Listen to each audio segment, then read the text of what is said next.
So I'm looking at the clock. I have an hour. Believe it or not, there's a lot of content. So I'm going to try and get this hour tight.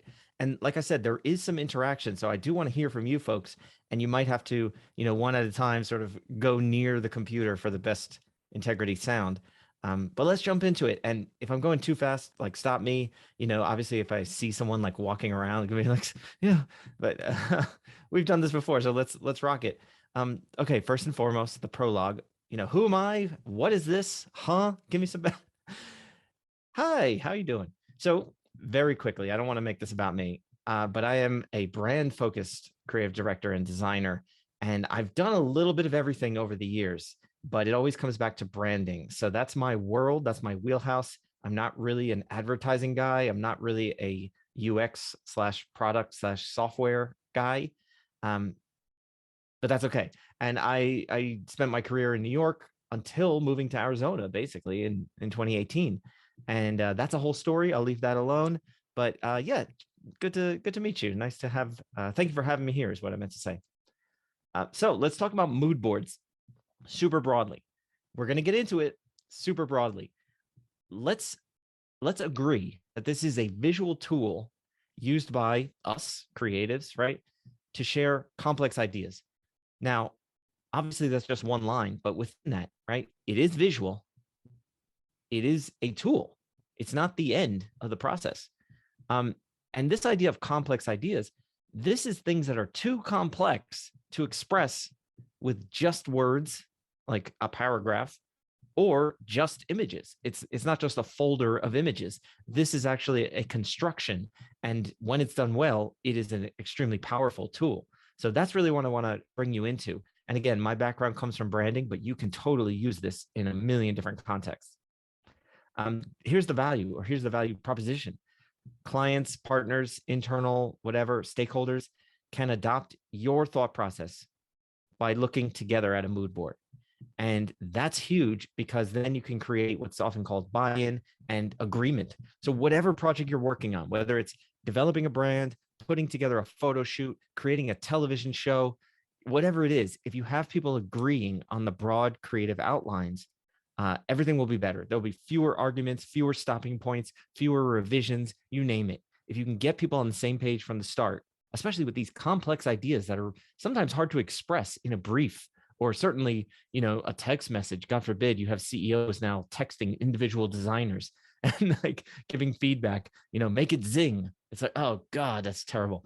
If we can get into the mood boards and get some real agreement, that's huge.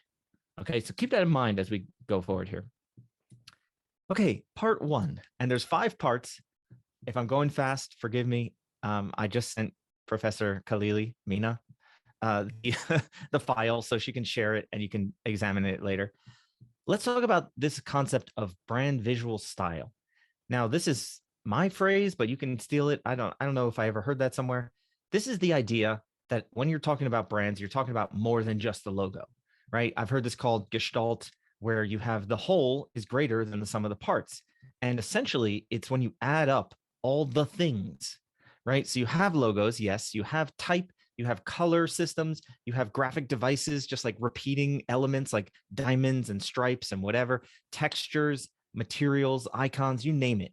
All that stuff comes together. It lives together in this little universe and it becomes the brand visual style. That's huge because oftentimes even designers don't have a way to articulate what that is. Well, you know it when you see it, right? You can identify a Gap ad. You understand the work that Tom Ford did for Gucci, but you can't quite articulate why, whether it's inbounds or out of bounds. And I mean, sometimes you talk about branding, like things are off brand. That's a little more transactional of a kind of violation. Oh, that color is off brand. Well, that's also a bit of outdated thinking, but I'll get to that later. Let's examine this brand visual style, right? Here's an example, and it is best seen with the examples. So let me take you through this super quick. This is a resort on the west coast of India, right? Villas by the sea. And Praia, we can see the logo, the type mark is pretty straightforward. It's just uppercase capitals, neatly spaced out. It has a little bit of its own personality, but it's pretty straightforward. until we start adding these other elements. So we can see that even in this arrangement, they're introducing a brand visual style. They're introducing colors and shapes and patterned elements and these kind of stamped drawings of plants and of animals. And we get a softness, we get a layering, we sort of open the door for things to come. And this is just the first slide, So let's take a look here. There's only a few slides. We see that same brand visual style reflected in the photographs. So it feels open, it feels calm, it also feels kind of layered, right? And so on the image on the right, we see that architectural element, that arched doorway. And so that's actually a piece of the inspiration that they use throughout their whole system. It's very simple, but it's also very effective. And then in this case too, we see the uppercase typography on the captions on the side. We see that stamp effect for the turtle illustration. So we're reinforcing that confluence of elements here. And one more, we see more of the colors, right? So here comes that blue again and that soft green. Here comes that muted red color, that sort of, burnt pink color. I don't even know what you call that. We see the illustration elements. We see icons. We see type again. So all of this stuff is coming together, and you know that when you go to that resort, everything is going to feel cohesive. And you can imagine how that extends to interiors and to even the menu in the restaurant. Like that, I mean, not just the printed like graphic design menu, but the actual food, like the selection of it's all going to feel purposeful and put together. So this is branding when it's done well, and it creates that brand visual style in just 3 images. I think you're sort of on board with this. On the other hand, let's take a look at when it doesn't quite work. Oh, poor Sears. So honestly, I can't keep track of whether Sears or not is in business. But for like 150 years, they were a huge dominating company in consumer brands, in in popular culture in America. And this was one of their latest brand updates. So the word mark is pretty straightforward, right? The same typeface is kind of light Helvetica, a version of that, which is a bit fashion focused and mid-century. And then they introduced this icon, this symbol, which feels to me very discordant. It doesn't feel like it belongs. Is it a house? Is it a flame? I don't understand what's happening. Is it a copy of Airbnb? Maybe. And it doesn't really feel like it goes with that blue, that very classic blue, which capitalizes on, like I said, 100 years of history of the brand. And when we start to unpack that, like, there's not much here. There's nothing that really leads us into a brand visual style. When we see the photos, we lose one of the key elements, which is the blue. There's nothing blue going on here. There's no stamp or no bar or any kind of graphic effect that reminds us that it's Sears. Instead, we have to rely on the very new and very vague icon that they're using. And you can see they're not really using it in the photos. They're not expanding that to a photographic sensibility or a color system. They're just kind of stamping it on, which is, I think, the most superficial way to do that.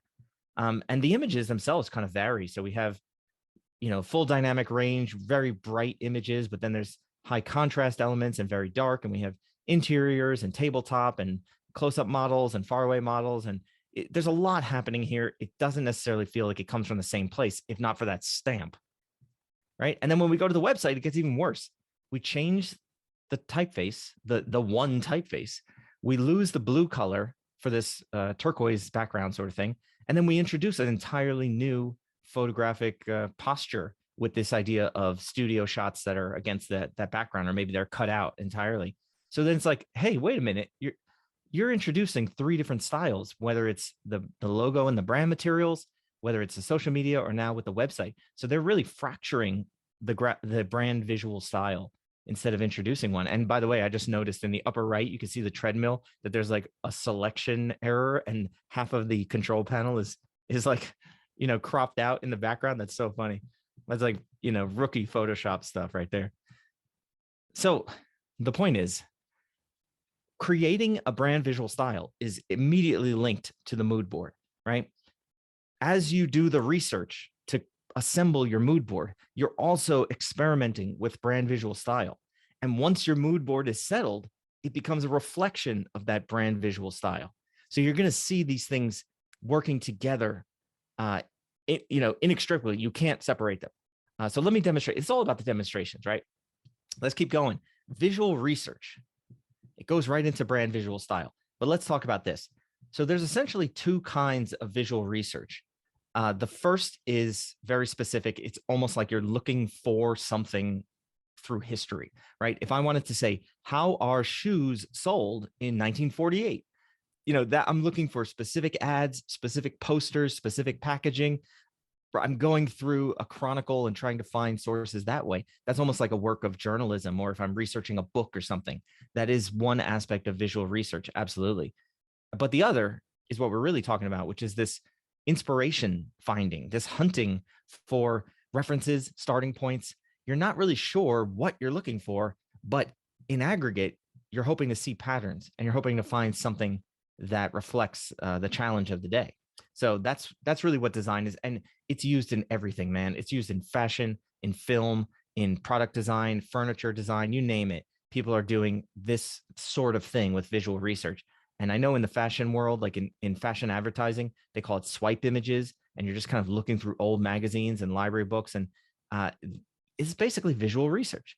So from here, we have to be mindful of something very important, that the aim of the visual research is three things concurrently. Okay. It's all of these.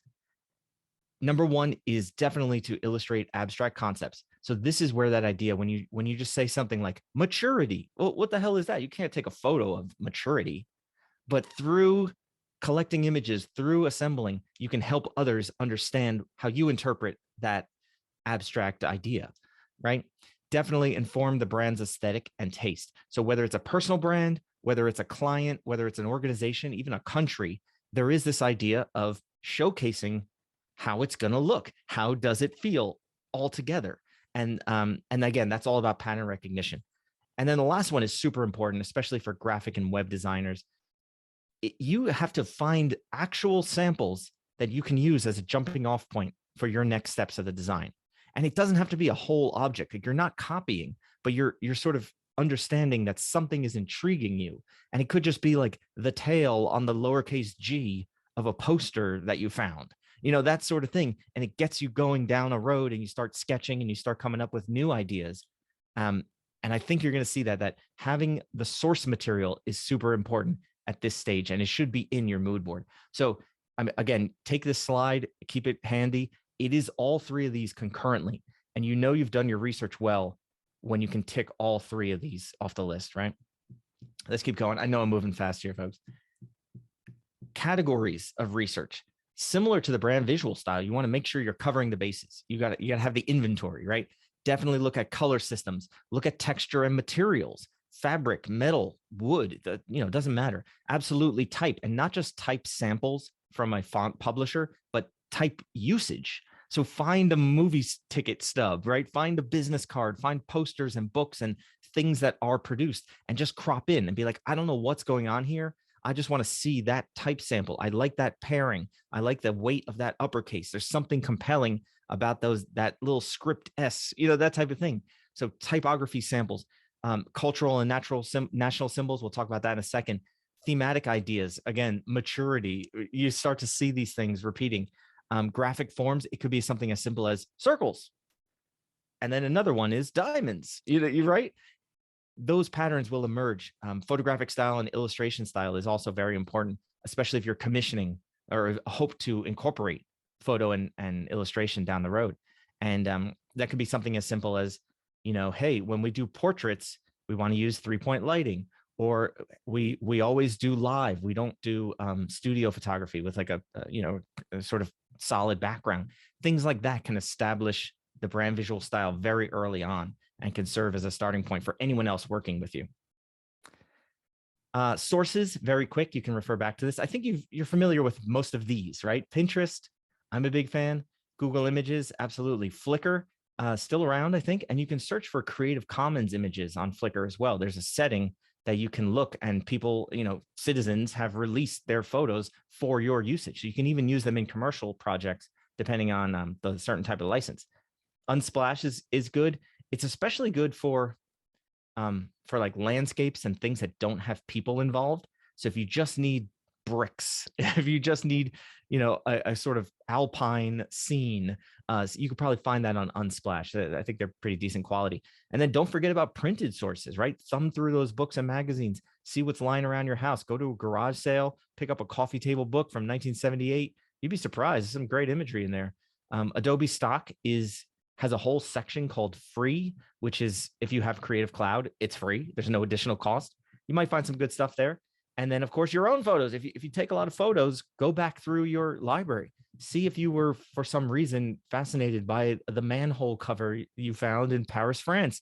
Maybe now is the time to bring that into a project, that type of thing. More obscure sources. New York Public Library has a huge archive of public sector images, open source. Again, they belong to you. Same thing with Library of Congress. If you're a taxpayer, you can use those images. And Library of Congress is really great if you need imagery from NASA, if you need national monuments like Mount Rushmore or something, you can find it over there. Public Domain Sherpa is also a website that helps you find specific things. That's more like the type number one, like if you're looking for something specific. But then Boom and Kaboom Pics are other search sources that are a little less known, right? So I think everyone knows Pinterest, and I'm a fan, right? Pinterest is not just the place that white girls go to plan a wedding. You can find damn near anything on there. And so here's just a screenshot of something I was looking for years ago. And you can start to see already, just whatever that is, 15 images, you start to see patterns. You start to get a feeling, right? There's a mood emerging. And in this case, we start to see, okay, it's American, it's Art Deco, it's urban, but it's also homespun. And we have French influences, and we have a color story emerging, and there's technology and neon, and a lot starts to happen very quickly. So I'm absolutely a fan of Pinterest, especially if you're using Brave browser and you can block the ads. Game changer. So don't be afraid of that. But here's the thing, you're going to have to gather many, many more images than you end up using. So it's almost like 10 to 1. If you want to put together a nice mood board that has 15 images, you better get 100, to find those patterns. So let's keep going. Image selection.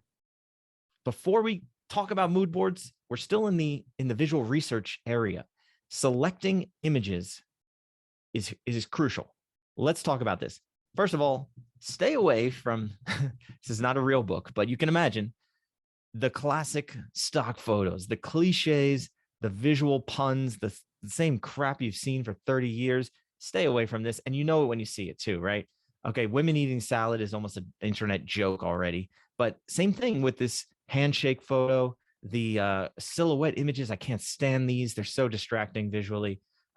Any kind of like business success, like anything where you can reverse engineer the search query and you could be like diverse office team. And you're like, oh, come on, man. You were so far down a weird rabbit hole. Like, just back out. This is all like hyper stylized and borderline distracting. So it doesn't really work as research. Someone has already styled this and distilled this. There's nowhere to really go with these images.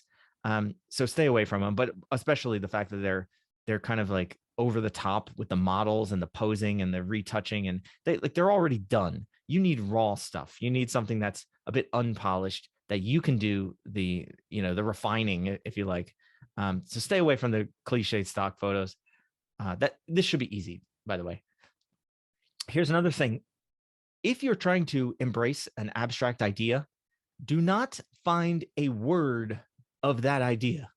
So instead of the letter's strength, find a way to visualize it.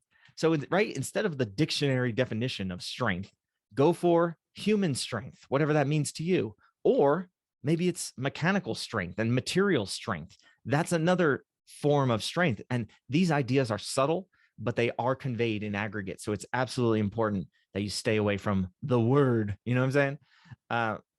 Here's one: abstract, high res, like rendered 3D models.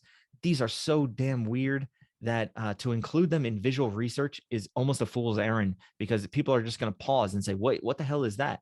And you'd be like, oh, well, that's the ever changing landscape of curiosity. You're like, forget that. We are too far up our own butt for this. Just stay away entirely. It's pretty easy. Right, here's something interesting, and this could almost be a whole damn class. If you're researching national or cultural imagery, right? Subcultures could be the underground punk scene in 1980s New York. Avoid what I call the tourist trap, right? This is look on the left. This is an actual photo I took in a pharmacy a couple of years ago with this weird cardboard pop-up selling Americana. And it's like, that's what they think America is visually, just a red star with a red cap that just says USA. Like, come on. And this was in New York, by the way. This isn't like, in Bali. And the trouble is, on the left image, there's nowhere to go. They've already distilled it. They've given you red and a star and one typeface. So if you're trying to look for patterns, there's nothing there, right? On the right image, though, now we have more subtlety. Now we have something interesting. We have material. We have typography. We have wood and fabric and metal. We've got a whole range of colors, and we sort of have a time period, or we have a whole scene. This is almost a mood board by itself. And maybe it speaks to, the upwardly mobile middle class that has this attic, and they have multi-generations of collecting, and grandpa and whatever. There's a whole story emerging. So this is ripe for mining, that you could find something there to be inspired by, even if it's only like the J of that poster that says join the modern art. Like, there's a lot happening there. So that's the kind of image you want to find for a culture. Here's another one for Australia. So on the left, we have all the over the top imagery, the sort of souvenir shop version of Australia, flip-flops and beer and a cork hat.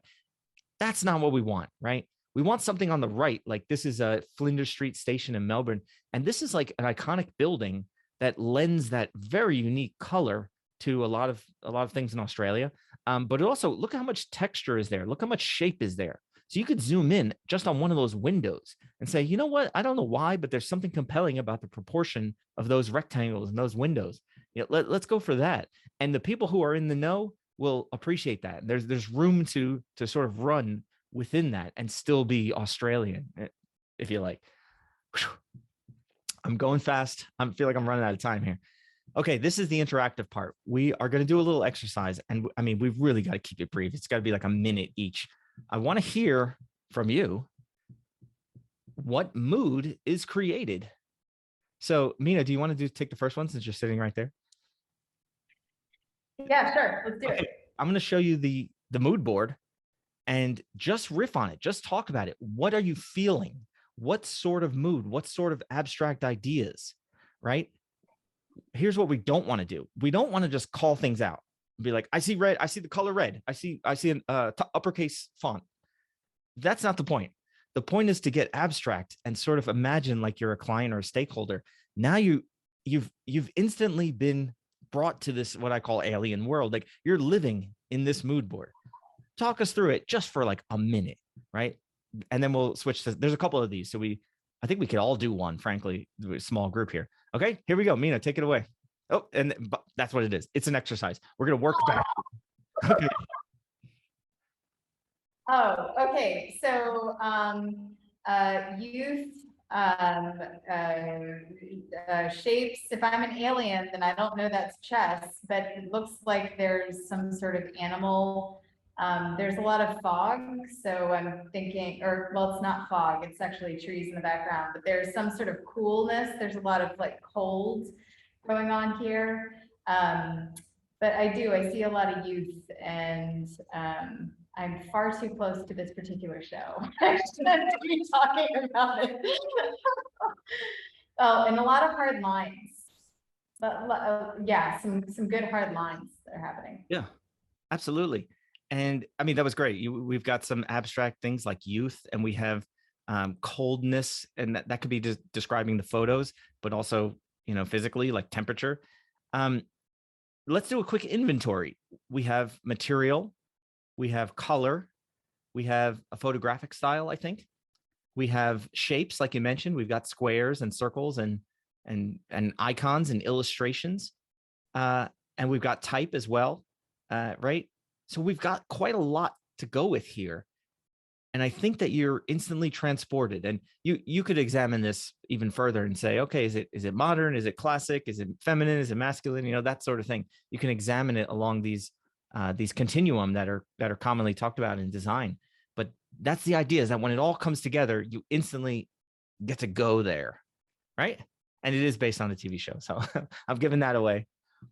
Okay, anyone want to step up and do the next one?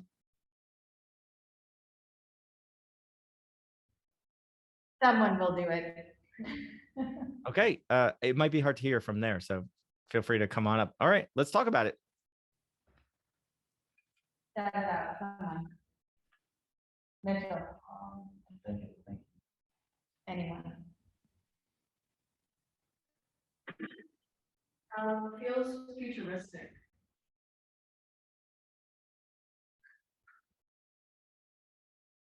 What more?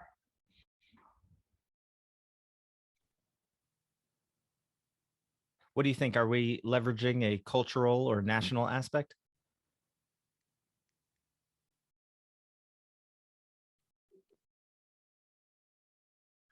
Can anyone name the country? Thank you. I mean, let's start with the obvious, right?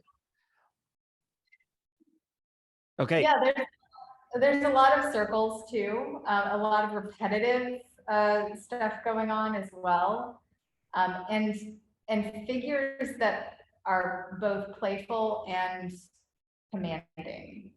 Yeah, absolutely. There's a juxtaposition of old and new, right? We see almost a medieval kind of like patterns and weavings and block printing, and then we see cartoons and 3D rendering, and so maybe we have that tension, right? Absolutely.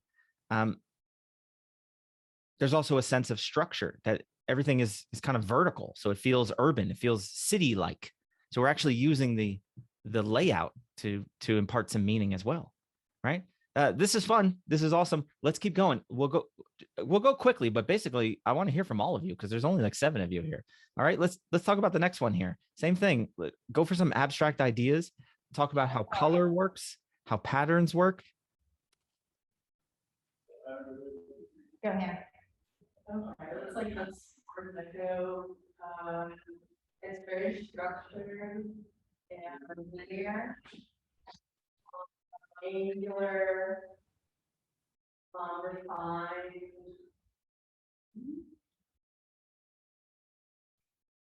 A lot of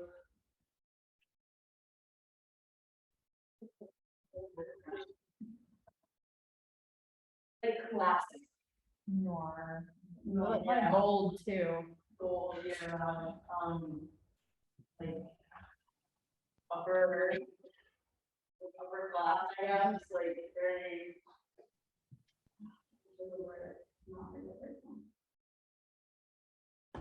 Yeah, absolutely. And I've heard words like dramatic or intense, right? Talking about not just the photographs with those deep shadows, but also the relationships. And maybe you're describing very complex human emotions, so that can be embodied in something like this. And then, of course, we got that jazz age bling, which sort of reminds us of the golden age of Hollywood. So there's a time aspect. We're transporting you, right? That's the fun of this. Okay, let's keep going here. So hear from some new people. Nan. Okay, so I'm getting kind of like comic book, kind of neon, loud, flashy, kind of attractive, something that's like state of the art. Let's see, what else? Kind of something again, kind of like something very playful, but also like something very fancy, like high tech. Let's see, like how there's a lot of metallic like textures and just like colors going on. It's very industrial at the same time. And yeah, like heavy on like cars and like auto. Absolutely. Yeah, great job. So we covered pretty much everything here. We've got the the use of car imagery, and this one also comes from a show on Netflix. Have you seen it? Car Masters. The only thing we didn't talk about is the type as well, but that kind of completes the inventory. We've got color, texture, material. We've got high tech, right? But then there's still this idea of aesthetic, that even a machine can be beautiful, as well as a woman, obviously. Let's keep going. I think there's a few more of these, and we don't have to do them all, but there is quite a lot. Yeah. Lots of, like, even as it says glitchy sort of stuff going on, lots of like, in the top part, you have like sort of a rigid sort of feel, I guess you could say. That sort of, I don't guess, maybe that's the effects or whatever going on, like the reflective flows or whatever. Light colors, maybe the middle image, maybe for like, yes, interest, confidence in the way maybe you portray stuff. I can't really know what it is in there. It looks like a gun or something. I don't know. Let's see. Yeah. Yeah. Yeah, absolutely. And I think in this one too, there's a sense of rebellion, right? So you mentioned confidence, but it's almost like I mean feminine confidence, but it's a sense of like don't mess with girls. You know, this owning the underdog status as a woman in that case. And it's like, yeah, sure, I'm gonna wear something interesting and it's gonna be futuristic and shiny and no men can wear this, you know, that type of thing. So very abstract ideas going on. But yeah, you hit a lot of the great points. Did anyone not go yet? Did anyone not break it down? We have a couple who didn't, but um, anyone on this side of the table? Actually, no, wait, Mitchell, you did one thing. Like you said one. Yeah. One thing. Yeah. Jackson, how about yourself? Very natural, very environmental,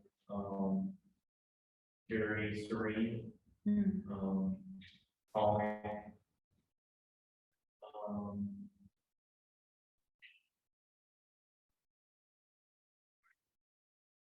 would say that it has kind of a soft feel to it, maybe. Comforting. Yeah. And let's do the inventory again. So we have the colors, we have texture, we have cloth and plant texture. We also have hand-drawn elements. That's interesting. It brings in a humanity to it, even though it's nature, right? It's plants. So there's a lot happening here. I think this is really well done. We might have to just keep going. I think you see, I'm gonna speed us through here. I want to get to the rest of this. Very different feeling, just with a few tweaks to the color combination. We get the mood. We're brought into this world. So look at that, you know, uppercase type, very sturdy, very masculine, a limited color choice. But then we have some hand-drawn elements, dirty and the hatch. Yeah, here's another example, more colorful, more evocative of sci-fi and imagination, and maybe a little bit of almost like hallucinogenic kind of dream world scape. So that's interesting too. Here's another back to nature sort of thing. And I love the textures in this one, these macro shots that, right, look at that leather and that wood, the metal of that compass and that pipe clamp, like table or whatever that is.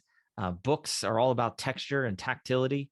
So there's a lot of great stuff happening here that feels very nice. Even the cat, you know, you just want to like stroke it. Like you get to feel it. It's very sensory. Absolutely. Okay. Let's take a look at some cautionary tales very quickly. I mean, call it out if you can immediately tell, but we don't have a lot of time for these. What do you think went wrong here? It's not the layout. The layout is pretty tight and regimented. There's a lot of stock imagery. Oh yeah, image selection. And I mean, look at that, like the one in the lower right where the guy's wearing a hang glider. It's like, you could tell it's just like success, accomplishment. Like again, if you can look at the search term, it's just too much. Right. A kid doing calculus, like whatever, man, this is just like visual cliches up and down. And also they're cropped in really, really loosely. So I would rather, we have that image of the family, crop in so we don't see the background, like just get in there with their part of their faces and bodies. Like it's more powerful, it's more intimate when you can do that as well. Okay, here's another one. Any problems?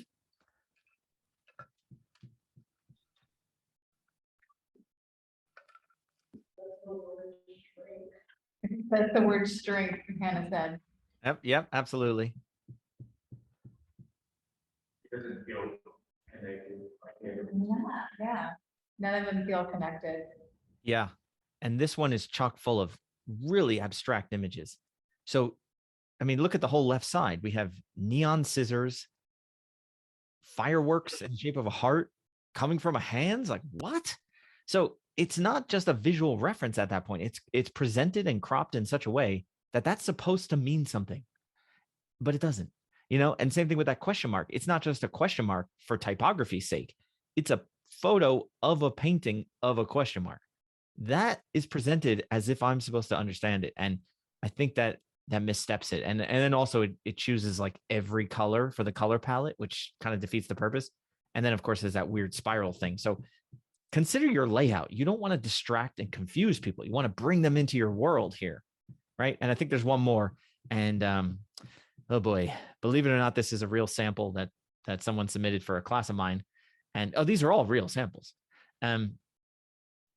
Loyalty, but also look at how half of it is vertical, and then we see the same imagery twice.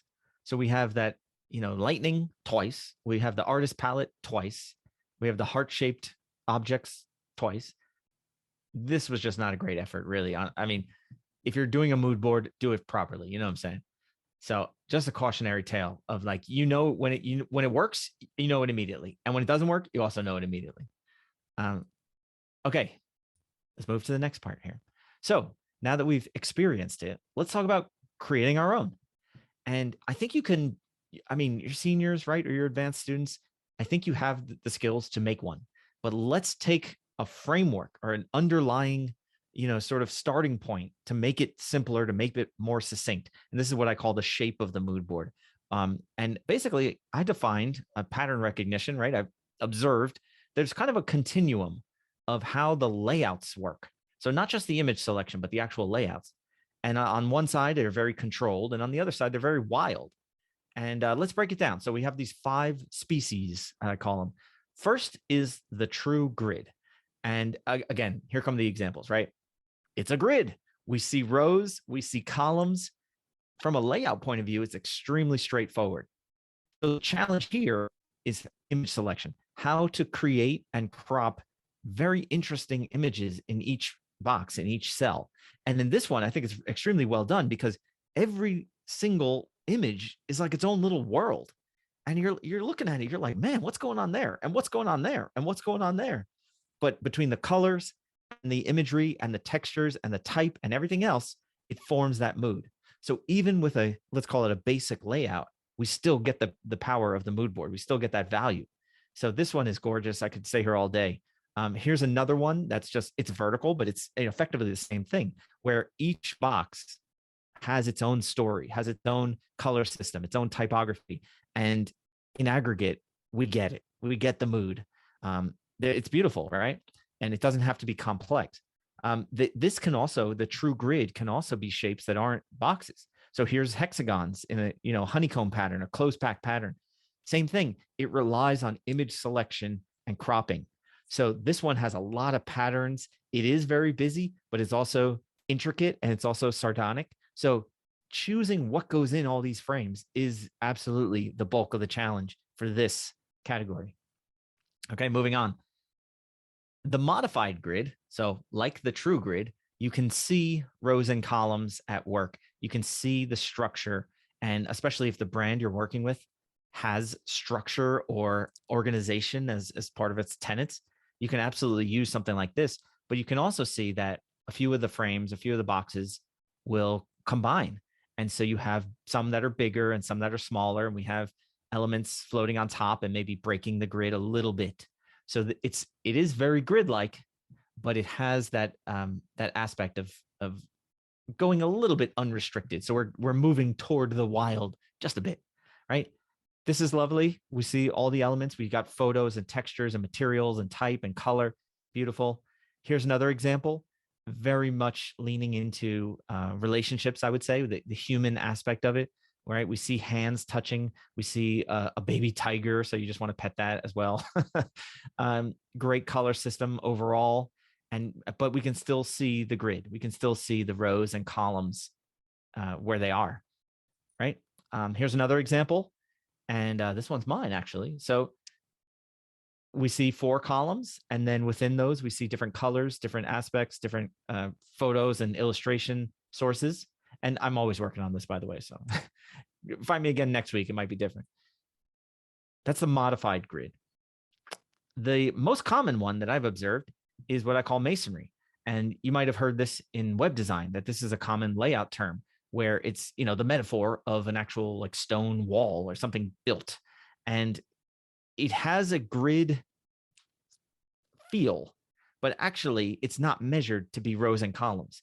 So here there's a structure where all the images fit together. Some are large, some are small, some are very vertical, some are very wide, but it fits together the way that blocks of a wall fit together, like a stone wall. And this one I think is absolutely gorgeous. The person who did this is actually from Saudi Arabia. So she's really leaning into the cultural heritage, use of patterns, use of Arabic type and other elements, carvings, jewelry, right? It's very sensory as well. So this is well done. But look at the masonry, right? Here's one that's a little closer to home. It's urban, it's energetic, it's nightlife, it's right, it's culture, it's music.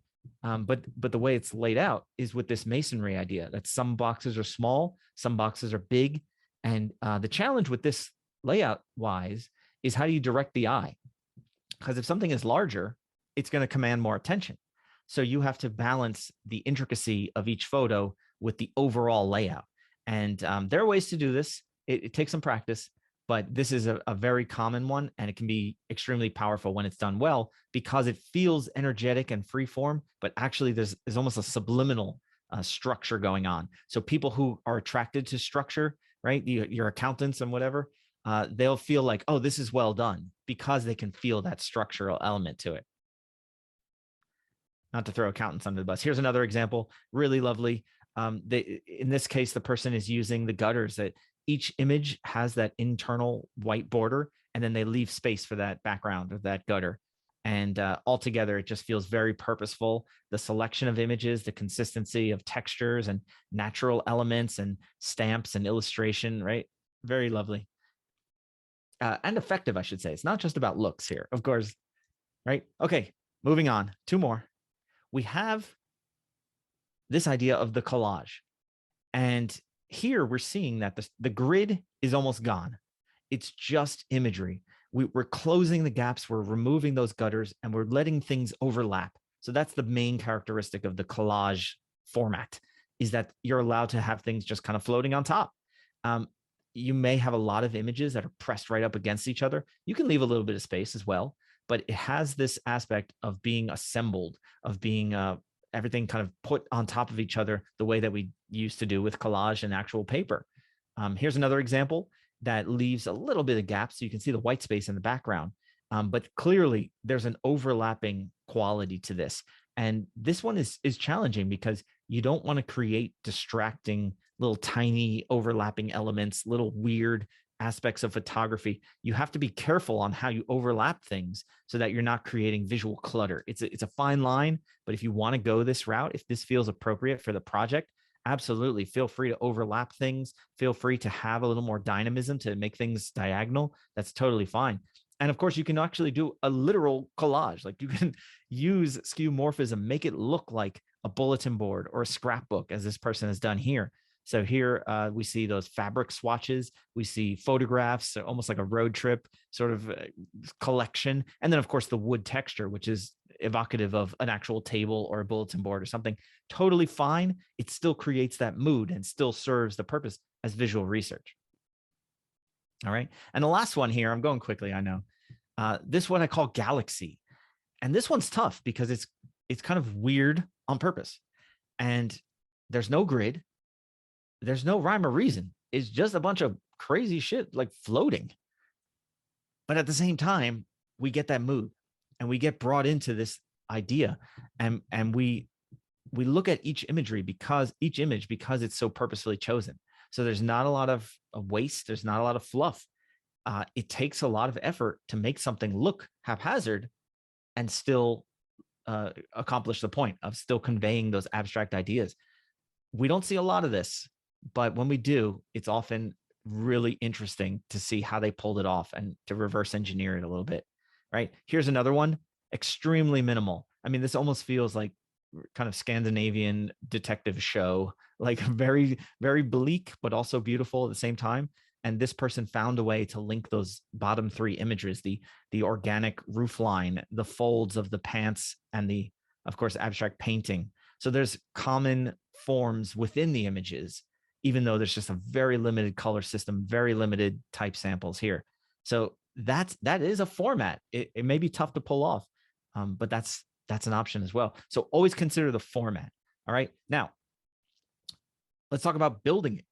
I want to take you, this is going to be super quick, Mina. I know I'm running out of time. I want to take you to InDesign and show you how to pull this off. It's simpler than you think. Okay. First of all, I'm a big fan of InDesign. I highly, highly, highly recommend using InDesign, not Illustrator, not Photoshop. Okay. And I'll show you why. So let's go to InDesign. That's my mood board, like I mentioned. And so funny enough, hang on, I got to move the mic here. There's a lot of people that want to do a layout like this and put in like the golden ratio. And all right, don't overthink it, man. Just follow me on this. Start with a blank page. There's a feature in InDesign that almost no one uses. And if you go to layout, create guides, you can actually create a grid of rows and columns. So let's say 6 rows and 8 columns. And then, okay, boom. Can you see that? Can you see the guides? They're very light. Now they're red. Well, you've got a grid. You've got a starting point, super quick. Then you can put in some boxes where those guides land. And I prepared this one earlier, right? Here's one I made earlier. Like you have this starting point. You haven't put any images in yet, but we have the starting point. And then what you can do, of course, depending on what species you're working with, is you can like delete one of them and make it a little bit larger, right? And all the grids are there to help you out. So you can snap to them and you can like make this one even bigger. And then as you drop photos into them and other imagery you found, the thing starts to lay itself out, man. It's really fun. But here's the other part. There is a very underutilized tool in InDesign called the gap tool. And it's right here on the left below the page tool, which is also underutilized, frankly. The gap tool, you actually grab the negative space and then just adjust it. And everything stays equidistant. Everything stays lined up. So now we can get into that masonry style and we can break up the conventions and still look organized. So use the gap tool, use the grid, and have some fun with it, right? And then you can, end up like that. Yeah, I did this one for like, I think it was a LinkedIn header, and it's like the same thing, but just in a very long format. It's pretty simple to get started in InDesign, but use the guides, use the technology to help you out. All right. And you can replay this tape to see how I did that. Let's move on here. I think this is the end, actually. Conclusion. Use mood boards to realize the abstract and to unify creative decisions. That's basically it. You have these abstract ideas. You have, as designers, as creatives, you have wild concepts. You want to unify time and space and disparate cultures and business and all these references that you've seen. A mood board is a fantastic way to do it, to make something real that was previously completely abstract. And then, of course, having that artifact, having that tool, you can talk about it. You can use that as a reference point for all your creative decisions. You can get the whole team to refer back to it and use that as a starting point for your design. Okay. Keep in mind the 3 things. This is really the punchy version of that. Mindful of image selection, super important. Avoid stock photos, avoid distracting images that you can't really distill from. So crop in tight and just look for the inspiration. If it's one window, if it's one letter, that's okay. That can help create a mood. Choose one of the shapes, right? The species of mood board. Those 5 slots, I think are pretty versatile. If you choose one of those, you can still have a lot of fun. You can have a lot of options, but you're guided by the restrictions of that format, I would say, right? And then always check the mood. So keep testing yourself, do a bunch of versions, iterate, and show someone who wasn't working on it and be like, hey, what do you feel? What do you get from this? Do you understand the mood? And if you're working with a company or a brand that has an established guidelines, like they have core values, they have messaging and personality and tone of voice, you can check yourself against that and just have this mood board in the background almost to serve as a single visual, artifact to convey all that is written up in the brand guide. This is one of those things that it's like a mushroom in the forest. When somebody points it out, you start to see it everywhere. And keep an eye on the design press and on conference talks and things. People will throw in their visual research as part of their branding process. So if you, especially branding, but if you're into that and you look at case studies and you watch conference talks and things, people will very frequently go through this phase. And so it's fascinating to see what the professionals are doing, what real, quote unquote real designers are doing. And you're like, oh, I could do that. Like, that's the same thing. And that's always humbling, but also that's one of the best things about our field, is that basically you guys are in it. There is no initiation ceremony. There's no secret handshake. If you put pen to paper, you can start to design. And if you have these frameworks and you have these tools, that's the same thing that the pros use. They've just had a little more experience.